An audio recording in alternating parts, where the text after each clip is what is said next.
Assalamualaikum warahmatullahi wabarakatuh. Perkenalkan, nama saya Abdul Salam. Di sini saya akan menjelaskan materi terkait adopsi inovasi, faktor internal dan eksternal. Nah, intinya di sini kita akan memahami bagaimana sebuah inovasi atau sesuatu yang baru bisa diterima, teman-teman. Nah, digunakan atau bahkan ditolak oleh individu maupun masyarakat yang ada. Nah, jadi bukan hanya soal teknologi, tetapi juga tentang perilaku manusia dalam merespon perubahan. Nah, lanjut, ada konsep dasar adopsi inovasi. Yang pertama, mari kita pahami dulu konsep dasarnya.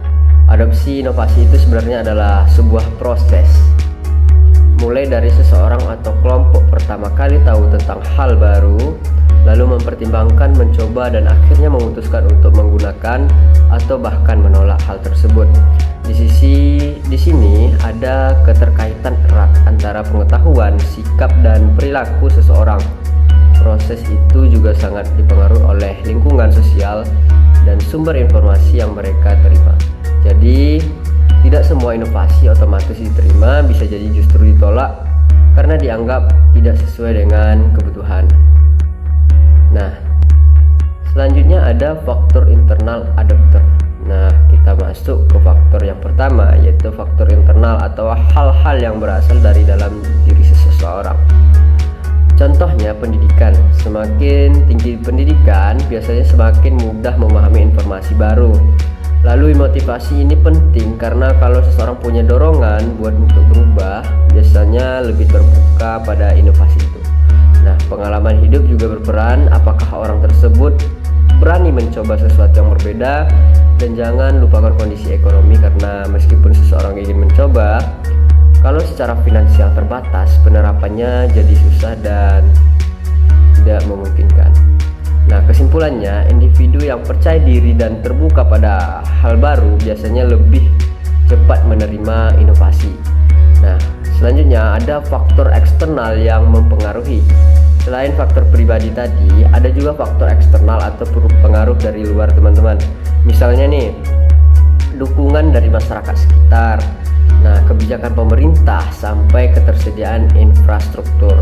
Secara ringkas, lingkungan sosial dan budaya sangat menentukan. Begitu juga peran tokoh masyarakat yang sering dijadikan panutan, teman-teman. Kebijakan dan regulasi yang ada juga bisa mempercepat atau justru menghambat. Ditambah lagi fasilitas dan infrastruktur yang memadai tentu akan sangat membantu dalam proses penerapan inovasi ini. Dan selanjutnya yaitu ada macam-macam adopsi inovasi.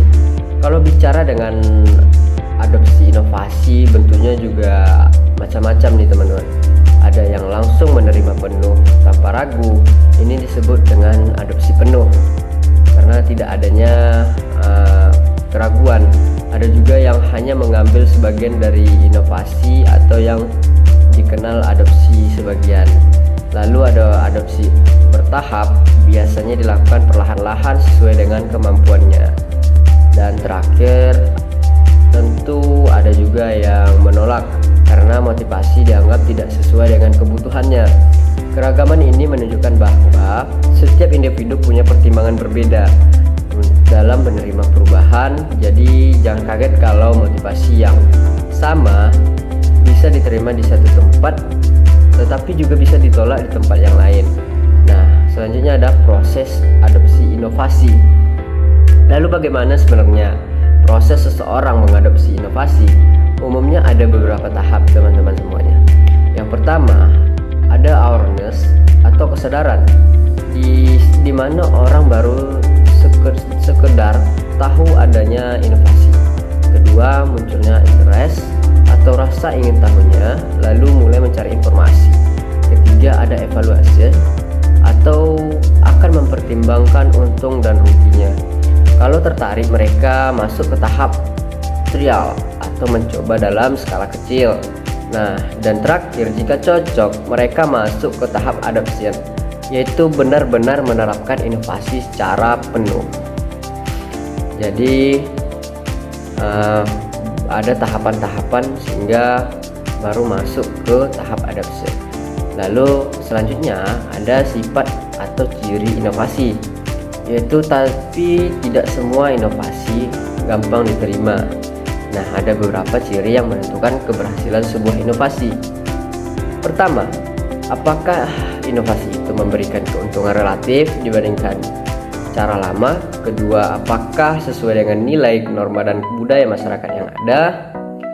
Ketiga, apakah inovasi itu mudah dipahami? Keempat, apakah bisa diuji coba sebelum benar-benar diterapkan? Dan terakhir, apakah hasilnya bisa langsung dilihat dengan jelas? Semakin banyak ciri positif ini dimiliki, semakin besar peluang inovasi untuk diadopsi, teman-teman. Selanjutnya ada saluran komunikasi nih. Selain sifatnya inovasi, faktor komunikasi juga penting karena komunikasi adalah jembatan antara inovator dengan calon adopter. Nah, ada media massa seperti TV, radio, dan internet contohnya. Ada juga komunikasi interpersonal nih, misalnya lewat diskusi dan atau penyuluhan langsung. Dan tentu saja media sosial seperti Instagram, YouTube, dan WhatsApp yang kita kenal sekarang ini.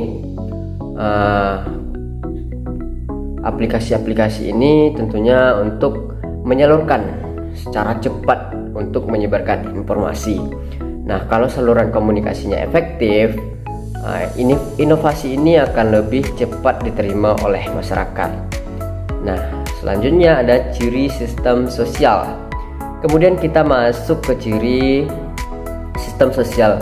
Sistem sosial yang terbuka biasanya lebih cepat menerima inovasi dibandingkan yang kaku. Normal sosial yang berlaku, siapa yang menjadi panutan atau opinion leader, dengan bagaimana struktur sosial dibangun, semuanya berpengaruh. Intinya, semakin sehat interaksi antara anggota masyarakat, semakin mudah inovasi itu diterima. Nah, selanjutnya ada sumber informasi dan kesimpulan nih. Terakhir kita bicara tentang sumber informasi. Sumber bisa datang dari pemerintah, penyuluh media digital, sampai tokoh masyarakat. Yang penting adalah kredibilitas sumber itu. Kalau masyarakat percaya, maka peluang inovasi untuk diadopsi akan lebih besar. Nah, kesimpulannya, adopsi inovasi dipengaruhi oleh dua hal besar, faktor internal individu dan faktor eksternal lingkungan. Prosesnya melewati beberapa tahap, yaitu kesadaran sampai penerapan. Keberhasilan inovasi sangat dipengaruhi oleh sifat inovasi, saluran komunikasi, dan sistem sosial, serta sumber informasi yang digunakan. Nah, jadi menerima atau menolak inovasi itu bukan hanya soal baru tahu atau tidak, tetapi juga soal kesiapan individunya, masyarakat, dan sistem yang ada. Jadi saling melengkapi dan kompleks, teman-teman. Mungkin cukup sekian pemaparan materi dari saya, Abdul Salam, dari Agribisnis Ag. Saya sudahi dengan Assalamualaikum warahmatullahi wabarakatuh.